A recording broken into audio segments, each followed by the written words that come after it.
Have you ever heard of indigo children? No, I probably heard of it, and it's probably like, how are you doing? I'd relate it to some hippie thing. A hippie thing? Indigo children. Yes. Sounds hippie. Well, Ruby, have you ever heard of indigo children? I've heard of Indigo Girls. Indigo girls, yes. Pretty good band. What's an indigo? We have indigo. Indigo child? Yeah. I have no idea. You? I've never heard of it. I have no idea what an indigo child is. I see kind of like a more of an awareness among younger people, depending on where they're from, where they come from, their backgrounds mainly. My daughter, who's 8, told me she waited a long time to come to Earth to have me as a parent, like she had a mission. So. What's her mission? Did she say? She hasn't said yet, but she seems to be really wise and really all-knowing and old soul. Maybe she's an indigo child. The blessed gift a child brings, the veils will open when the angel sings. The blessed gift a child brings, the veils will open when the angel sings. And the arms of the earth are open wide, receiving the blessing from inside. The womb of the earth, miracle of birth. Womb of the earth, miracle of birth. Brought here from the earth and sky, an angel of light come here to try to remind us of the simple bliss that lies within our mother's kiss. And the arms of the earth are open wide, receiving the blessing from inside. The womb of the earth, miracle of birth. Womb of the earth, miracle of birth. The womb of the earth, miracle of birth. The womb of the earth, miracle of birth. To me, the definition of an indigo is someone who's highly sensitive with a warrior personality. A warrior personality means it's someone who's here to lead and to take charge. For a long time now, since the 70s, 80s, clairvoyants and psychics have been able to see the color indigo in the biofields, the auric fields of mainly children. Why children? Because it's the vitality of children. It's their life force that renders these colors more visible. I've always seen those souls who are identified as indigos as having this indigo color in their beingness.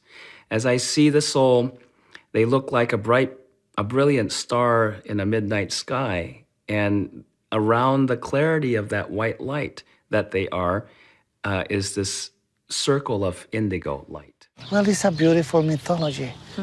It's a way to put in words something that is happening. And indigo is a beautiful color, but it's just a color. What really means is that humans start shifting. These are children with an extraordinarily different sense of things, a larger sense of things. Indigo children, to me, are children who have an expanded awareness, dramatically expanded awareness of everything around them, things seen and unseen. They have a very deep spiritual base, not religious base, spiritual. If you talk to them, I don't care how they have been raised, they have a sense of knowing that there is a greater power. There is more than what we see. They are also great healers. You know, they have the purest heart that you could find. I've dealt with a lot of them, and that's what I found them to be. 人間は神の子でありますから、神の摂理、神の教えを忘れないで、いる、あるいは生まれてきた子供たち。For a while, I was kind of confused because I would feel things and I would think things that I thought no one else thought. And so I didn't always express myself the way I do now and talk about things like this openly. But I'm definitely accepting and thankful that I am what I am. Well, certainly indigos know that they are different from most other people. There are traits that most, if not all, indigos have in common. These kids were coming in, or young adults, already questioning what they were told by their schools or the principals or their pediatricians or even sometimes psychiatrists. They are seen to be children who are born with special perception or special wisdom or special compassion. For me, all children are indigo children. I wouldn't just want to be certain people be singled out called an indigo because everybody is. They're just, some people have realized it and some haven't. Indigo is just a name for people who have realized it, really, and do special things that people think are amazing, but everybody can do it if they just believe that they can. When I was 4, I had many visions of meeting God, meeting new people, and my inspiration is God. And when I draw, the first time that I drew, I thought that everything could do the same thing. But as I grew a little older, I knew that God gave me this gift to share with others too. So when I started drawing, God gave me more ideas that I don't even know. I don't even know what the meaning is. Like the pyramids, I really don't even know that meaning. Some paintings are even more harder and harder to think of and know that meaning. So when I started getting a little older, I started knowing that this is God. This is totally God. He's helping me with my art. He's helping me with my poetry, my life to live, other people's life. He's taking care of me like I was a little butterfly, and he's just a little human, just covering it, just making I'm safe. I like him. He's everything that I have, and when I think of that, I feel like a really good feeling that he's in every poem that I write, in every painting that I paint.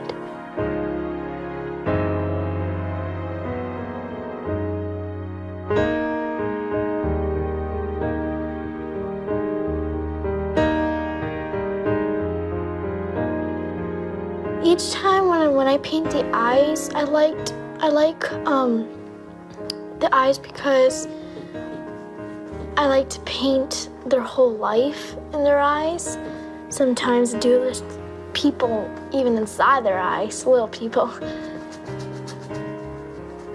You don't think, you don't just, for example, you dream of something and you just see stuff inside your dream and you just see it. It's exactly like writing it and seeing it at the same time. I know it's God, I really know it. And sometimes I just feel like, God gave me this gift to me, why not others? Because sometimes I'm a little frustrated because I don't get that right thing, like the right word or the right position. So I'm frustrated, but when I just start talking to God, I just go away and I start talking to him. When I start talking to him, he just calms me down right away. He just says that everything's gonna be okay. And then when I just know that feeling, I just know that it's real. Everything's happening and other people could have that feeling too.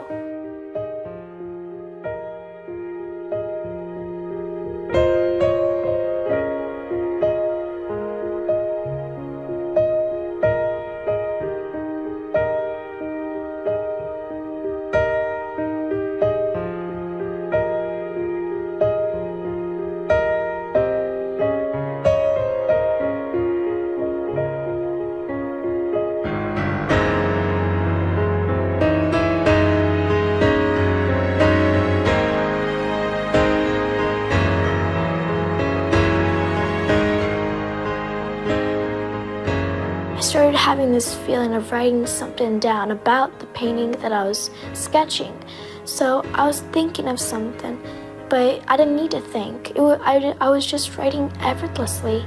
And when I started writing and I showed it to my mom, she says, what is these words coming from? And I said, it's from God. Then I used to go to school at that time. So I showed it to my art class. It's like show and tell. And all the students were like this, oh my gosh, did you write that? And I thought everybody could write the same thing as I. But when I started getting a little older, I understood that God gave me this gift to share with others, to teach others what He gave me. The day I was born, I met myself. The day I was born, I met my young mother. The day I was born, I met Christ sleeping in my cradle. It's not the indigo children, it's not the crystal children or the rainbow children, it's the children of today. So when you start to categorize, we are again putting labels on something. We're a society that loves labels, and it wants to compartmentalize, and humans kind of do it by nature. We like to put things into their place and have everything have its little perfect place where it's supposed to be. But in the process of saying that there's a separate phenomenon of indigos, indigo children, or crystal children, or whatever it happens to be, we forget that every human being that's brought on this planet has a gift. They're all gifted. We're all gifted. We all have something special about us. I would try not to use any terminology whatsoever. I would try very, very much not to do any labeling.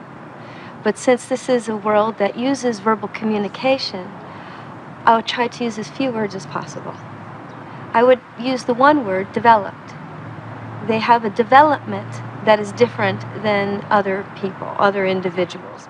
Say you're an indigo, and somebody comes up to you and asks you a question of something, say it's your mom or dad, they come up to you, ask you something, or your friends or anything, they come up and ask you something about their life that you don't know about, and you could tell them what it was and how it happened and everything like that.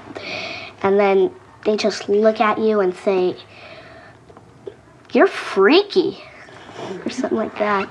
I honor that there are children who are very special. However, I have not met one yet that is not or does not have the capability of becoming very special. I'd like to believe that our whole society, our whole world, is evolving together. Some may be a little faster than others, but hopefully everyone is evolving together as human beings. I think the dangers of labeling indigo children as one thing or another is that we'll start believing the labels and we will sidestep the authentic experience that's right in front of us. Or we will adjust our experience of what's actually going on in order to fit it into our preconceived notion of what the label suggests it ought to be. Putting the label indigo, on somebody kind of is almost, or was for me, almost intimidating to live up to. Because, you hear all this stuff like, wow, so if I'm indigo, does that mean I can never wake up and have a bad morning? Does that mean I can never, never have it get into a bad mood? Mm-hmm. So I think the label might be a little limiting sometimes, but once I realize, wait a second, we're just kids who want to make the world a better place. One day, we will do away with the labels and we will just call them children. We will call them humans. But for now, I think it is important to have labels because if we don't label them, other people will. They're already being labeled. They're being labeled dyslexic, autistic, disruptive, troublesome, ADHD, ADD, problem children. And I think that if we don't create a different kind of label for them, then mainstream society will. When Joshua was about 3, we just arrived in New Zealand and we were on a bit of a road trip around, looking around the country. he and I were driving around one day. I think we were looking for a beach to go skip stones on or something, and we were just quiet. I was sort of drifting along, not really saying anything, and all of a sudden, just out of the blue, Joshy said, "Hey, Dad, who was Michelangelo?" And I just kind of thought about it for a sec. I said, "Well, he was an artist, buddy." And he thought about it for a minute, and he said, oh yeah. He painted the sky, didn't he? And I thought about it for a second. I said, well, yeah, he did. He painted the sky in big churches and things. And he said, I said, why? He said, I said, why? Did you know him or something? And he said, yeah, I knew him. He was a good man. And that, of course, sparked my interest even more. And I said, well, tell me a little bit more about that, Joshy. What do you mean? And he goes, Dad, that was a long, long time ago. And that was pretty much the end of that conversation. There's always been some, quote, indigo children on the planet. Always, since the beginning of time. It's just that what's happening now is that there's masses of children being born who are in fact enlightened. The last time the indigos were incarnate on the planet in the numbers they are now was probably in the 12th, 13th centuries. And they were known at that time as the Gnostics, as the Cathars, as the Bogomils, the heterodox Christians. In other words, the heretics. Some early examples are Joan of Arc and also Bernadette Soubirous, also known as Saint Bernadette. These were strong-willed, very tuned-in young people who changed the world. Here you have on the one hand these kids that are incredibly gifted. Some were remembering their lives before they were even born, before they were even in utero. There were so many stories I was hearing of one child who actually told her mummy that before she was born, before she was even in her mummy's tummy, she used to watch her mummy. And she actually described several things that her mother had done, so that her mother knew that she was telling the truth, because how could the child know? And she was waiting for the moment to come in, and she said, I chose you. I chose to come into your tummy. My kids and I were making Valentines for their classroom, and my Leia was sitting on my lap, and my two oldest children were at the kitchen table with us, and my Leia was just looking up into my eyes. And then all of a sudden she noticed her reflection, and she says, wow, Mama, I can see myself in your eyes. And I said, yes, honey, I can see myself in your eyes. I said, isn't that beautiful? We can see ourselves in each other. And she smiled. She said, yes, just like I was Grandma Marlene. And I then said, well, tell me a little bit about that. And she said, well, my body got very sick. I was very, very sick. And she said, and the doctors tried to help me, but my body was way too sick. So she said, my body died. And she said, and then my body got colder and colder and colder. And when she said this, there was such an intensity to which she said it. And her body, my mother's body, was put on ice for 3 days. So then my Leia says, and then the two men came to the house, which two men did. And she said, and they put my body into a box, which they indeed did. And then they took my body to a place that had a big oven. And she said, and my body was burnt. And she said, and my spirit went up with the angels. She said, but I wasn't an angel. I just was with the angels watching you guys, watching all of you. She said, and then I was a baby, and now I'm my Leia. She seems to be overcome by the clarity of her experience. She then says, I'm scared. And I just know intuitively that I need to sing this song, although it's not something I commonly sing to my kids. I started singing He's Got the Whole World in His Hands. And Angelina also joined me, and within a few words of the song, my Leia then grabs my cheeks fiercely and looks me right in the eyes and says, that was the song. And when she said that, I had instant memory of the song that my mother actually wrote into her will to be sung on the boat when we were pouring her ashes into the Atlantic Ocean. She wanted all her family members, all ages, all different belief systems, to all have absolute knowing, as she did, that regardless of the outcome of her physical healing, whether she had it or not, that her soul was infinitely in God's hands, and she trusted in that impeccably. And when I sang that song to her, she smiled, because that truly gave her comfort in that moment. That was the song that was her keynote to remind her of her soul being in God's hands. He's got you, my Leia. In his hands, he's got you, my Leia. In his hands, he's got you, my Leia. In his hands, he's got the whole world in his hands. There are some indigos who are streaming into the planet to bring the sword, of will, the sword of power, to cut through the old paradigm and slice through the illusion. There are some who are bringing in the gentle compassion. There are some who are bringing in the new language of light and sound. So that's where the music comes in, that's where the heart communications come in. And if we can quiet our minds enough, we find that clear communication can come through on a heart level. So myself and many others, I feel, are here to bring the new language, and we just need the new ears to hear. I'm grateful, because to walk the path of light isn't easy, but now I see it so clearly. You came into my life, and now I know that you always been there. Now I just want to say that I love you. Yes, I love you. I came from kind of a dysfunctional family. My parents got divorced when I was 5 years old. So right away it was clear to me that the outside world was not a place I could find stability in or comfort in, even at times. So what that forced me to do in a way was go within myself and find that within myself, and that was my personal path.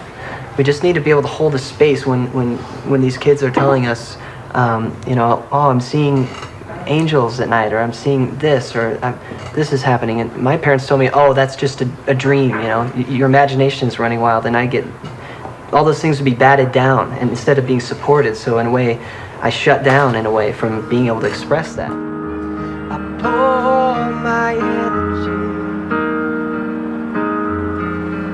into this cup for you. Drink it up. I sing my melodies.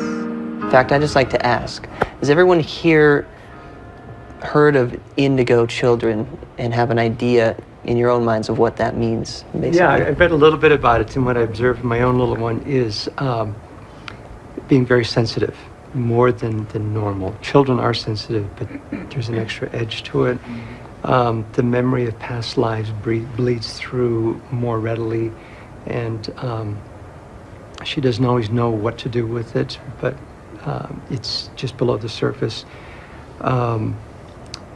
A knowingness, as all children do, of what's authentic and what's not, but they seem to be more impatient with that which is not authentic, which sometimes leads them into to clashes, and helping a master awaken type of role rather than trying to fill an empty brain. That's right. Education. We have to have receptivity for it first. We have to have a receiver, like a radio, like a crystal receiver inside of ourselves. And that comes with doing the work and clearing out the darkness and the old patterns of doubt, and fear, and all the patterns that we've been installed with. Once we get our receiver uncovered, though, we can tune that dial in to the indigo vibration. And it's a very incredible process, and to see this happening all over the planet, in these little pockets, but more and more it's becoming a web. We are the ones we've been waiting for. We're everything that you need. Yeah. It's time.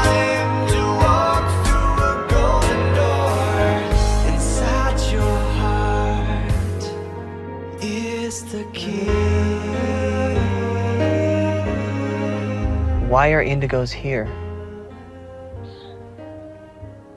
Indigos are here to bridge heaven and earth.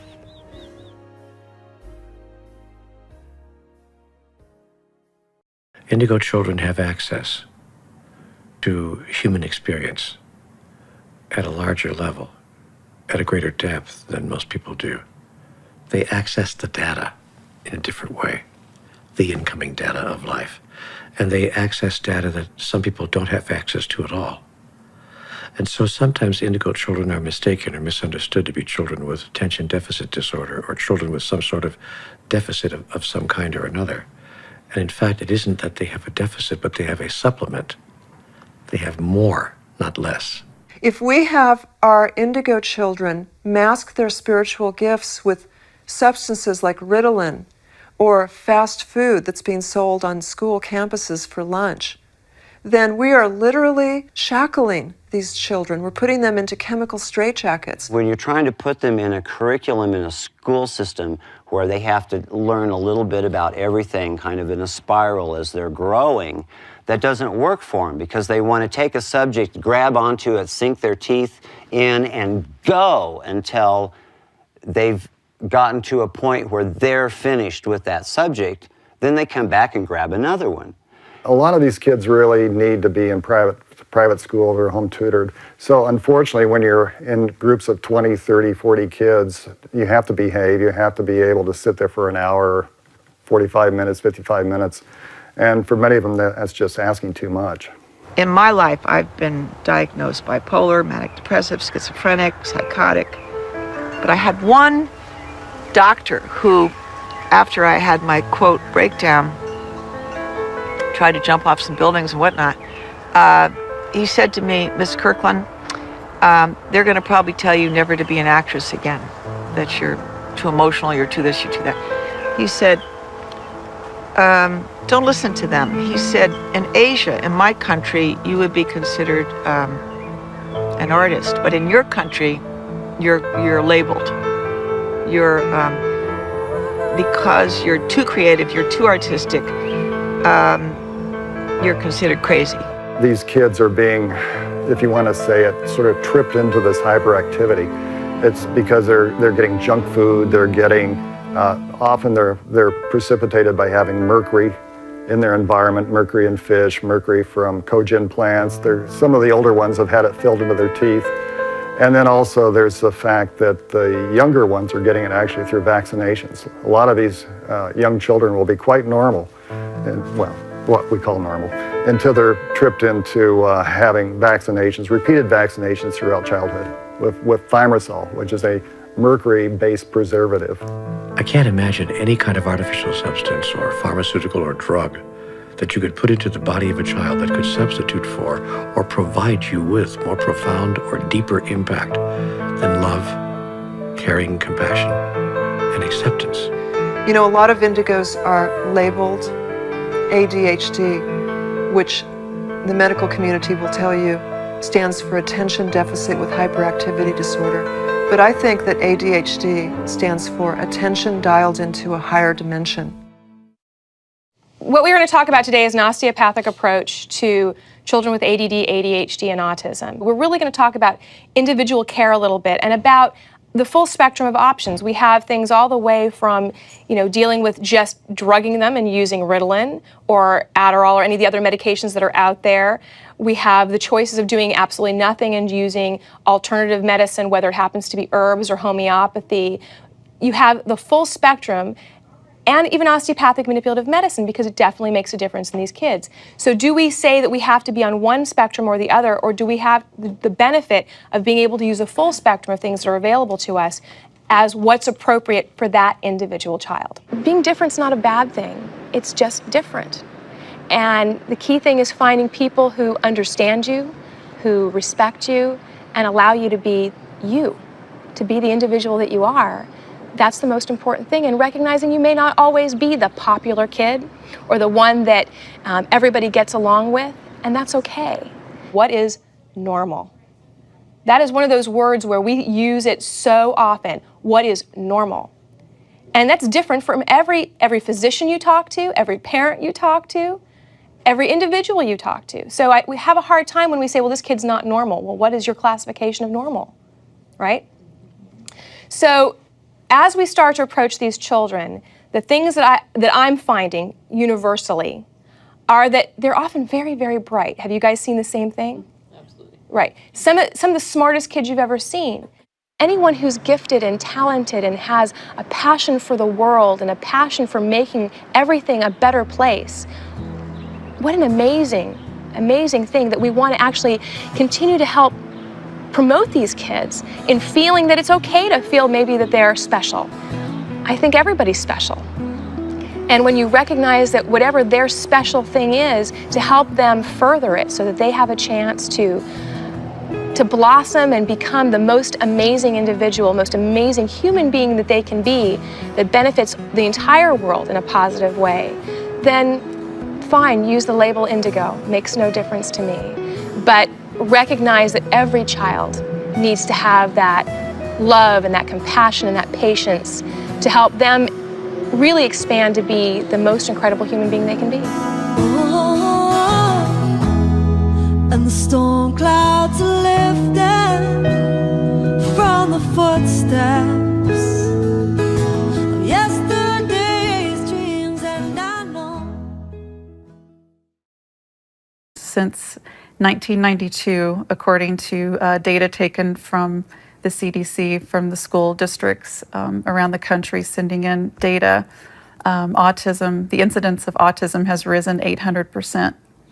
And every year it's raising about an average of 20%.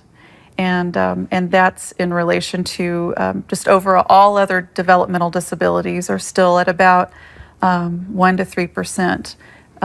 Autism keeps increasing, and it's probably not going to get any less. So there's a reason they're coming here. What we find in some of the younger, highly sensitive children is a difference in communication abilities. Many of them seem to communicate mind to mind, or what science calls telepathically, with their parents. And it doesn't seem like it causes a problem until later on in life, when the parent feels embarrassed that in social situations the child's not speaking verbally, or at school, of course. And so the diagnosis that these young, highly sensitive children are receiving is autism, or in some cases Asperger's syndrome. And the autistic spectrum is very broad. It goes all the way from a child who doesn't enunciate clearly, all the way to a child who seems to be in their own little world.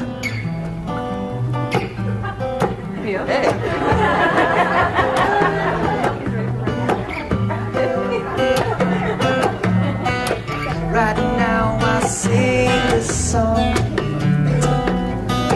I just hope you can feel it through you. Oh yeah, yeah, yeah, yeah, yeah. You wanna dance? Now's your chance.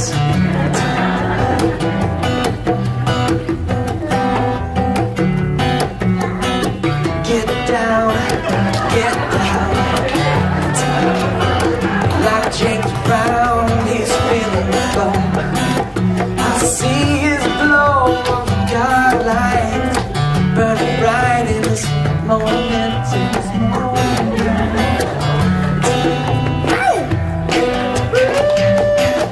My one son, Dar, who I've been working with the last couple of years and who's emerging very beautifully out of autism and beginning to talk, and it's really exciting. I'm so proud of him. I'm not going to talk about him anymore, I'll cry.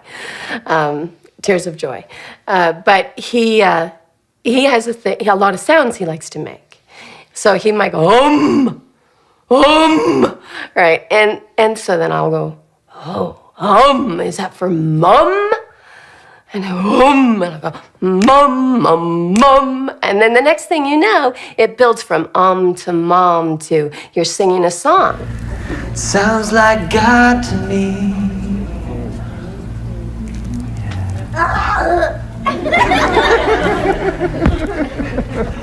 I like this guy.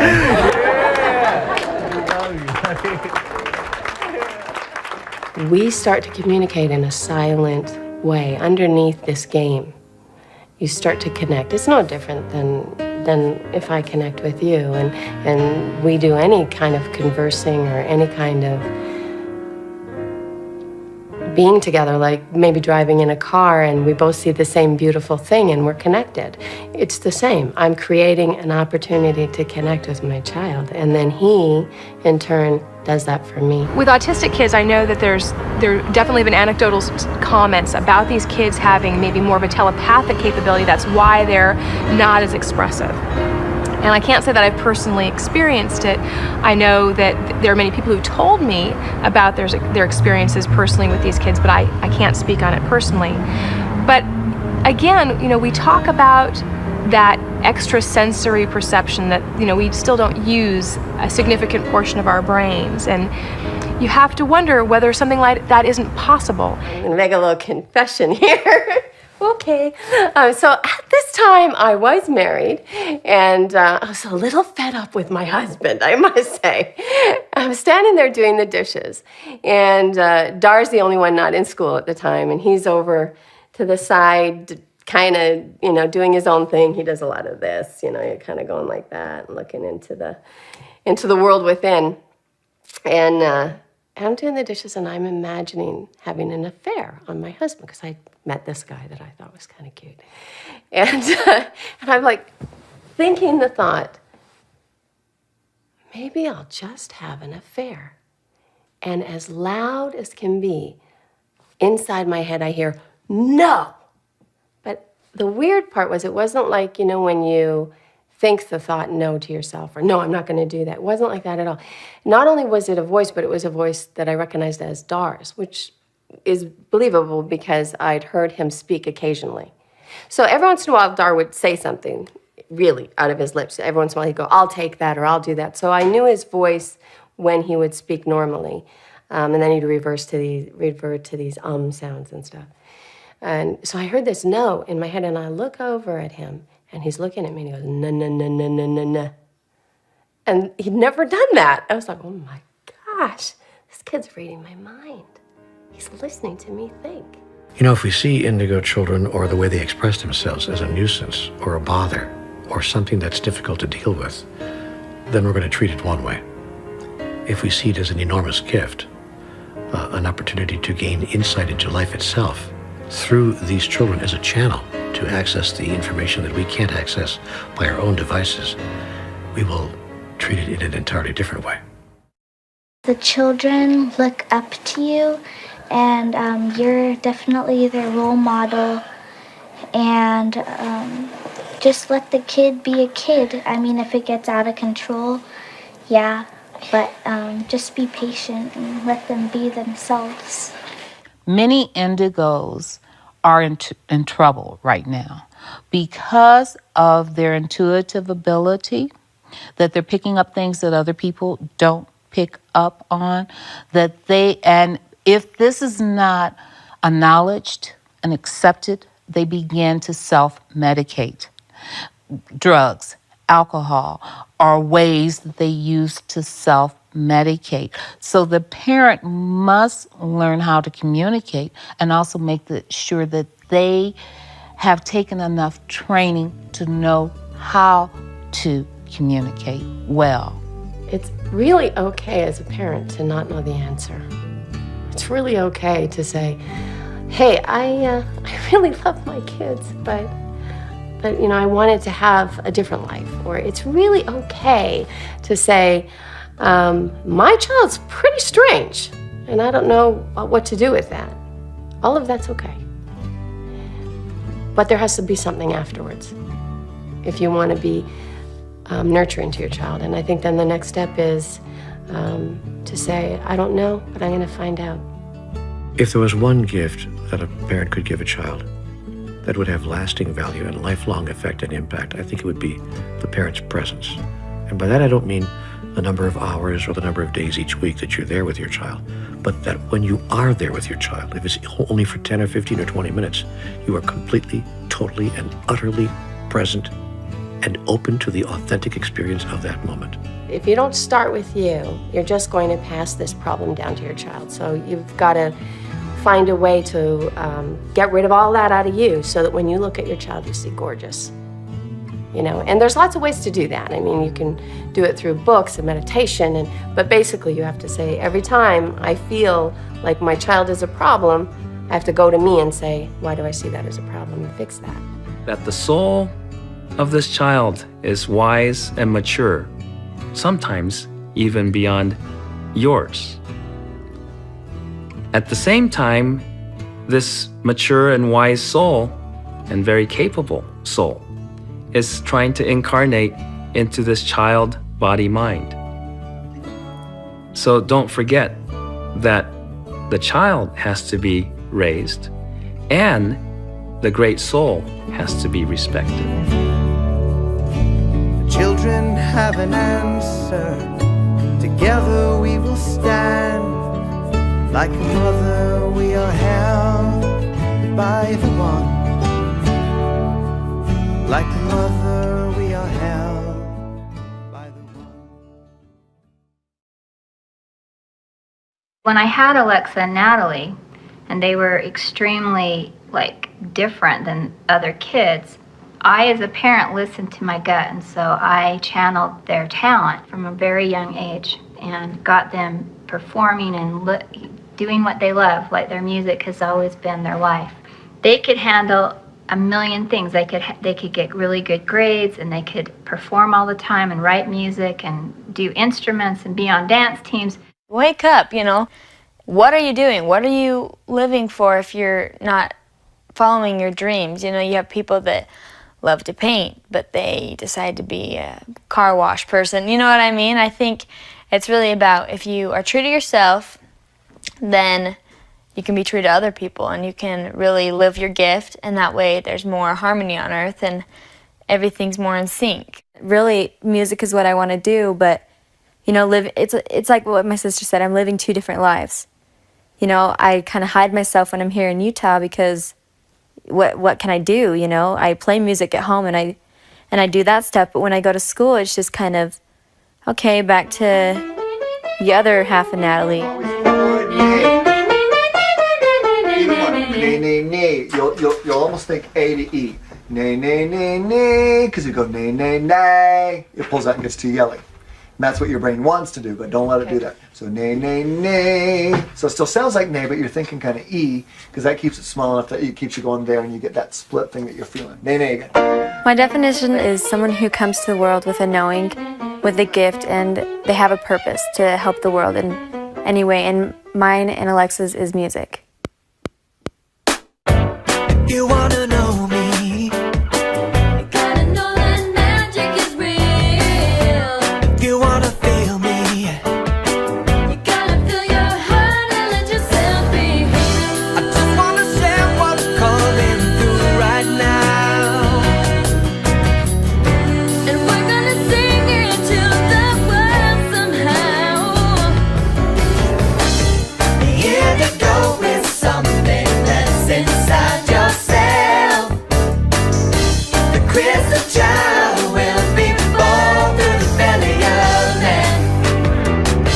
The indigo is something that we all can. Well, I know it's music. Alexa and I, we put our feelings into music, and we relate to music so much, and you know, it's what we do 24/7, and it's just, we know that, you know, it's just something we know. Other than singing, Natalie and I do dancing, acting, gymnastics. We used to play soccer, and you know, we've done almost everything you can think of. And I think it's good for us because it's let us, you know, branch out, not just always do singing. And that way we learned that's why we love singing, is because we've done all the things, we've tried everything pretty much, and singing's our favorite thing. And so I think it's good. And we're gonna sing it to the world somehow. The indigo is something that's inside yourself. The crystal child will be born through the belly of man. The indigo is something that we all can be. And we are here to bring this world into unity. Comparing to my sister, I'm not as serious, and you know, she's she puts all her time and effort into music when I'm more separated. I love music and that's what I do, but I like to be happy, and she's kind of just more serious and, kind of the older soul. My advice to people who are kind of like Natalie and I would be to not deny who you are, to not try to pretend that you're regular, because you're not. And every day you're going to remind yourself that by feeling the same, not fitting in and stuff. The reason why I wrote this song, Live Like It's Your Last Day, is to, I sing it every day. It's to kind of keep reminding myself that, if today was my last day, would I want to spend it being negative and being down and hating myself? No, you want to be fun and upbeat and do things you'd never do, because you never know when it's going to be your last day. Breath and I love as if my heart won't break, and dance as though by myself. Gotta do the beat.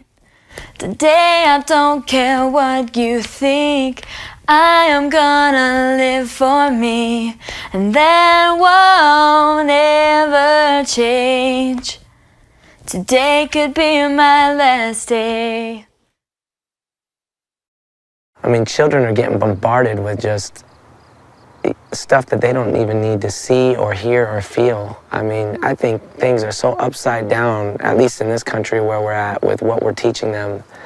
You're going to go into a public school and teach somebody lies about a fictional character in history, and you're not going to teach them how to deal with crisis in their life mentally, or teach them how to eat correctly, organically, or teach them how to farm, or teach them about meditation and slowing down their heart rate in a struggle.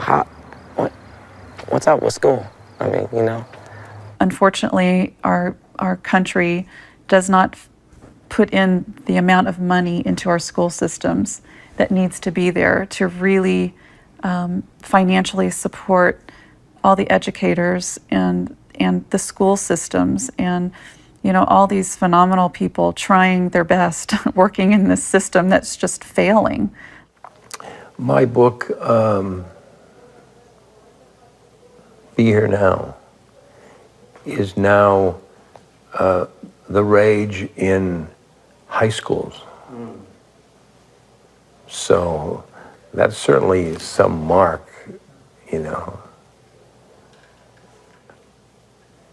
It tickles their consciousness.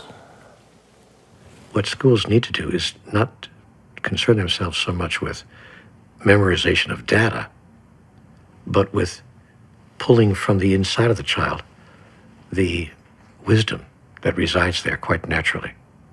According to the definition, and if we look at the definition of education coming from the Greek definition of edukos, it is the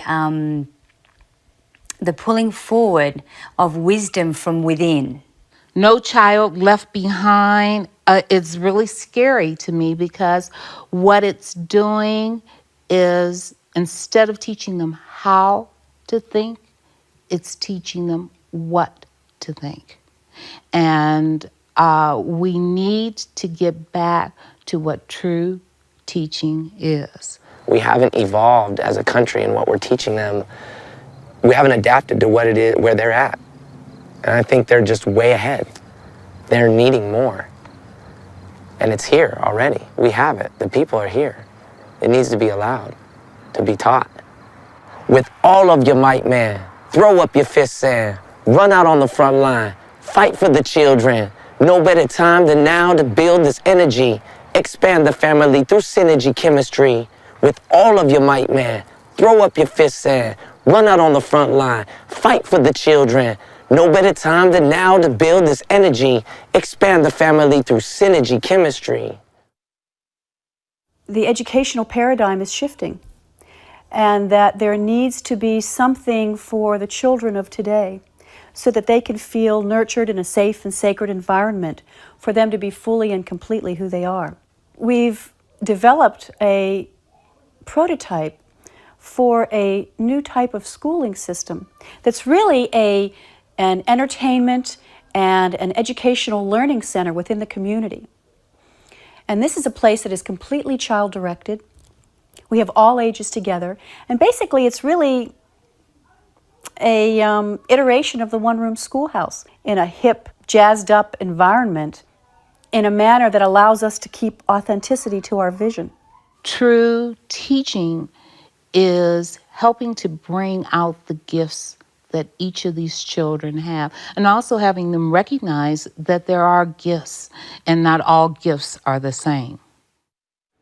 HSP 법칙은 그 HSP 현상을 깊게 연구하다가 우리 뇌 안에는 우리가 선택하면 우리가 원하는 것을 만들 수 있는 하나의 메커니즘이 있다는 것을 HSP stands for a heightened sensory perception. And if we can increase our senses, our perceiving of our senses, we can make decisions that we're proud of, we can feel more confidence. And of course, that leads to a much healthier and more peaceful outlook. Dr. Lee really wanted to prove his theory that with some training, all children can develop their HSP potential. And so with an initial group of children, with a little bit of training, it was shown that prior to the training, they didn't have any extraordinary abilities. They hadn't used them yet. But with a little bit of training, they developed some really remarkable results. Some of the HSP testing and training that the students got a chance to participate with included being blindfolded and learning to recognize colors and shapes and even words. Other students had the opportunity to bend spoons and actually have spoons attached to their bodies just by using their brain power. Initially, these students couldn't do these tasks, but with the training in which they had so much fun, there was a lot of laughter and joy, the students developed a sense of I can do it spirit. And sure enough, at the end, more than 25% of students successfully could be blindfolded and to make out images and pictures and colors. 33% of students or more experienced success using the spoons. 그리고 더 놀라운 것은 그런 능력이 누구나 훈련시키면 할 수 있다는 뇌 속의 하나의 메커니즘을 발견했다는 것입니다. 그래서 그것을 어린아이들에게 이렇게 실현을 시켜본 결과 Later, another training was done in Ashland, Oregon, in the United States, which helped to confirm those original findings. And with a group of 44 American children, again with no special initial abilities or ideas, they were able to do some very remarkable things using their brain and using their choice.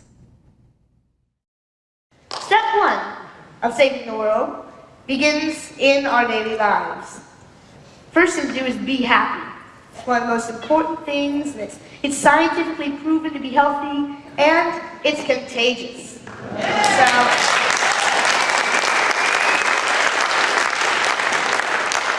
So if you're happy and you're in a public area, and you get my meaning, don't you? I would consider myself to be a peacemaker.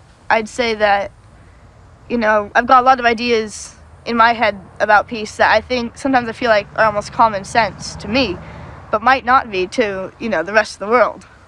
As far as our Western civilization goes, yeah, we have been thinking about ourselves and what we're doing right now.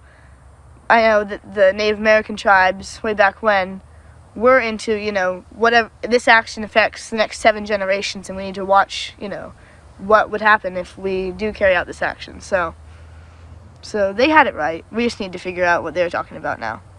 If I could say one thing to the leaders of the world, it would be that we're all working towards one goal, which is peace. There's no people who are working against peace in the world, I believe. Stand up for what you believe in. Yes.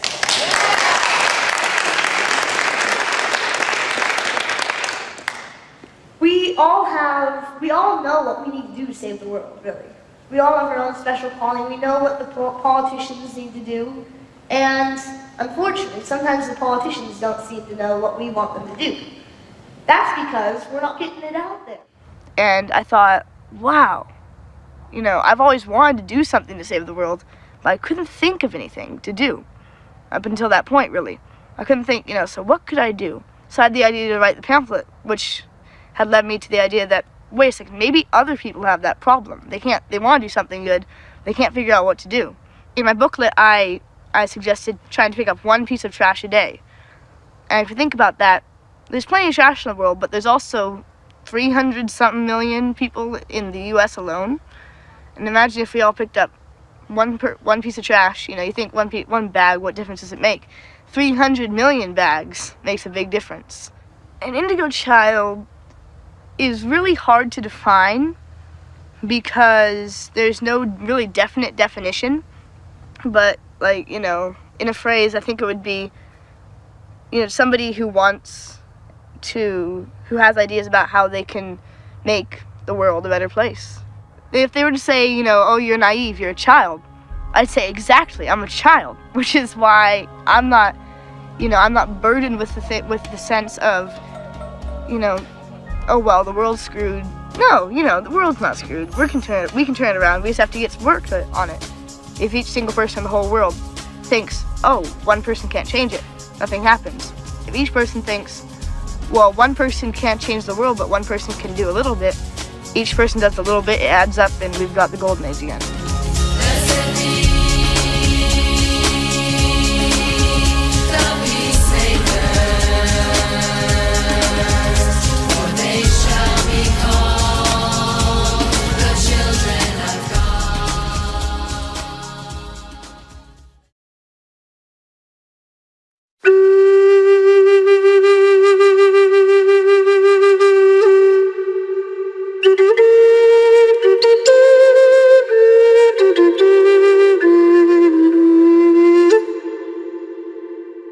We're looking at this piece of rock here, with what they call the prophecy rock. I guess it was put here by one of our clan uncles from way back. I don't know exactly how old this thing is here, but it tells us the migration, how we came up from the direction south, I call it. This is Maso. This is the person that, or the spirit being that we made the covenant to live the way he lived his life and to take care of the earth. It probably ended here, but then of course, he has to have his travel feather for a good journey. So that's why he's got the real long hand here. The shield here is indicating that we should be cautious of this here. This is the cross. They already knew that somewhere along the line, this was going to be a part of our life. This is a cross. And that represents the other religion. So that's the Hopi religion. We are not to deviate from that, but as we go up, this is the new life on this earth. And it's all squared off. It was a good life. But here, some people chose to go in this line. And this is represented by these people here. There's 4 of them. The magic number for the Hopi people. This was a semi-good life here. It's still in line with the straight line here. Okay, these are the people that have supposedly taken up with that religion. So they're up here. And those of us that maintained, the ones that are maintaining our cultural activities, this is their representatives here. The Horn of Plenty, and then the forever life. Here's another figure here. And he's going to go continue.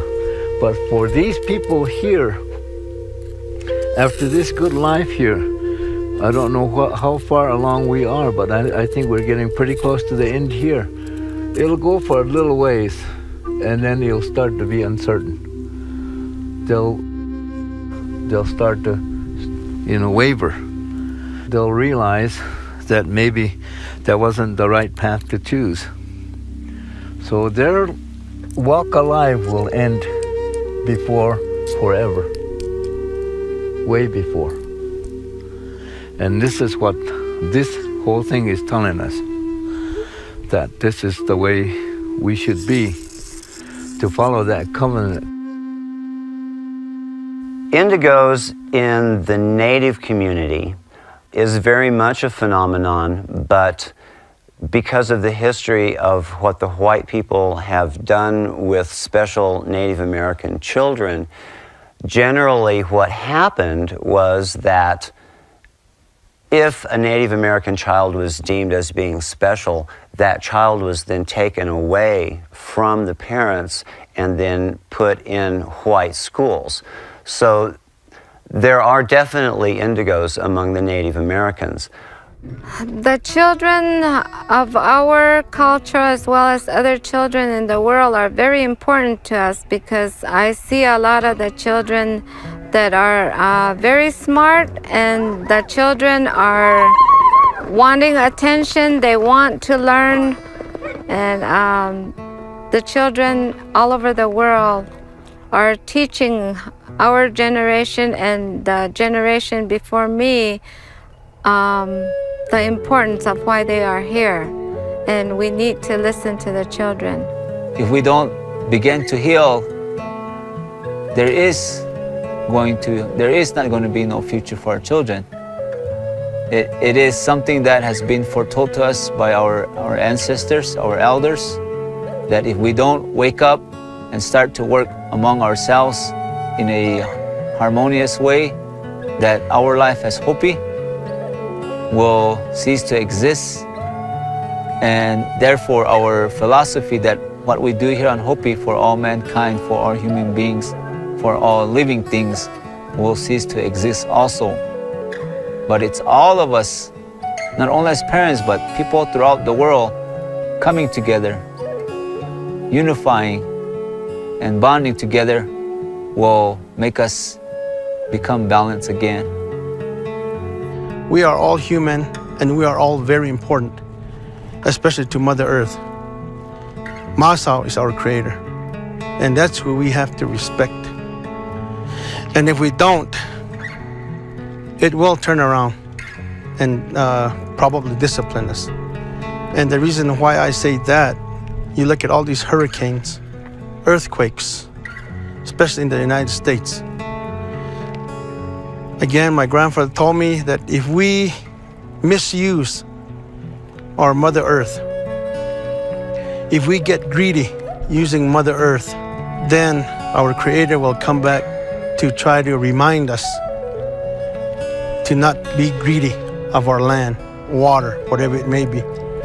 You know, in our Hopi culture, prophecy says that we're going to live in what they call Koyaniskati, and that means a crazy world or craziness.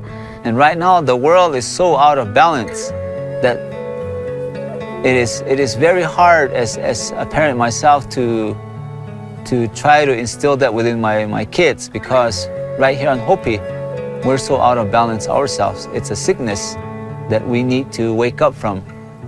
I know that people say that when you're trying to teach kids, you know, "Bye-bye," they say that statement that means, you know, oh well, you know, but we can't say oh well, you know, because there is still hope. We can change it. We have to change it as a people, as a whole. The people need to come back to how we are supposed to be as Hopis, and you know that's what I see, and I know that the kids really do want that. They really do want to know who they are as Hopi kids. When we're guiding them to be the leaders of tomorrow, we need to give them the truth. We cannot make stories about what their life should be, but give them everything. Give them the truth. The prophecies tell us that we need to look at our children, because they will be the future leaders of our groups, our tribes, our communities, and we need to gear them up so that we need to guide them through their younger lives, give them the best advice we can give them, so that they in turn, when it's their time, can be our leaders in the future.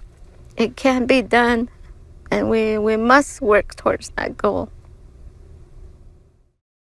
The children that are coming in today seem to have more software already downloaded into their systems. They are an evolutionary leap. They are showing us where we are going as a species. And I believe that these children come in with more neural pathways connected, more abilities that we all have, but we've lost over the centuries. Are we seeing evolution happening? I don't know. But if you have any belief in natural history and the Darwin phenomenon, then you have to say that evolution has to happen. It does happen. We're just so used to it happening so slowly that we don't get to really recognize it. Those of us that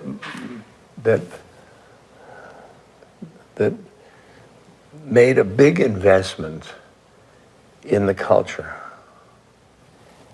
and tried to shift consciousness. We want the children to be that way. Because otherwise our actions aren't justified. We are in the midst of an unprecedented, huge transformation in human consciousness. And this transformation in human consciousness is reshaping the human experience. It is reshaping it for millions of individuals, and within, in my opinion, just a few generations, it will have reshaped the entirety of the human experience. And so it is creating children who are being born with this new expanded perception, and it is expanding the perception of those of us who are already walking upon this earth. We're watching humans evolve. Just like we've evolved to now having opposable thumbs, we're witnessing the human species evolve into becoming a telepathic creature. Then we can call it in any name we really want to. But it's a phenomenon that is real, it is happening, and I really believe that is because technology and science are changing very fast. この世の中で一番大事なものというものは方程式でも何でもない方程式でも何て言うんだろうな難しいそういう説理でも何でもないんだということです。結果的にその一人一人のしかも集合的な市民の、心意識というものが反映されてそれが全ての生命現象を作っているんだよという。We are pioneers of a new humanity. That doesn't mean that we're better or that we ever will be better. It's impossible to be better. From the perception of the universe, you cannot be less valuable than anyone else or anything else, and you cannot be more valuable. All is precious. They are our future, and they're here to simply help usher in a new golden age, where love will triumph over fear and awareness will triumph over ignorance. Walking through the pop universe, my fingers rattle the hourglass aisles. As the time sings in the crossroad of hope, I'm a brush painting for miles. Every letter of the names I sit on just hangs on the family space tree. Which knowledge lock should I pick as Providence chisels a galaxy key? Balancing myself on just one finger, at first I thought that everything was white. From universe to universe, I jump alone just to find out I'm still a child.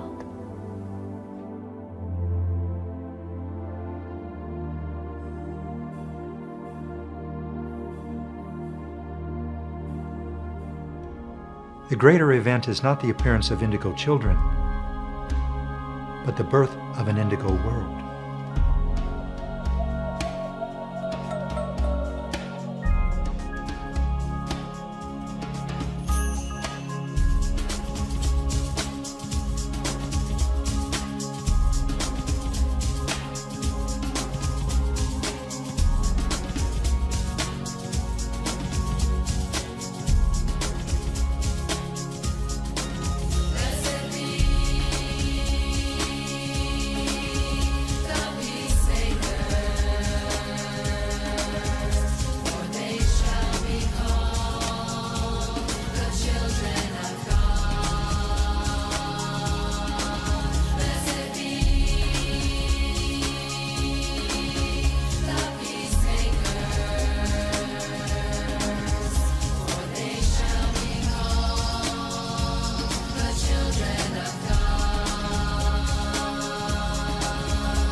My message as an indigo, as a human being, as a child of God, was probably said most succinctly by Bill and Ted in their excellent adventure, and that is, be excellent to each other.